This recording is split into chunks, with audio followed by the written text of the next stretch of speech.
Hello, ngaramutse canke mwiriwe bivanye naho muherereye. Nitwa Vanessa Mbonabuca, nkaba ndi directrice w'Isanamu Media.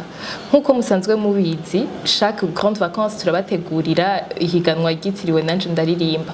Tukaba twashaka gutumirira rero uyo wese afise impano yo kuririmba ariko atararonka aho ayigaragariza kunyarukira kwiyandikisha muri iki gice ca kabiri twabateguriye. Hama ukwiyandikwa rimeze muca kuri website yacu www.isanamu.com. Ibikurikira rero muzobimenya muri conférence de presse twabateguriye vuba cane muri kuno kwezi. Iki gice ca kabiri ca nanje ndaririmba tukaba dufashwe mu mugongo na Africalia ibicishije muri projet Akaranga Arts ya Pasak Burundi, ikaba ifashwe mu mugongo na Union Européenne.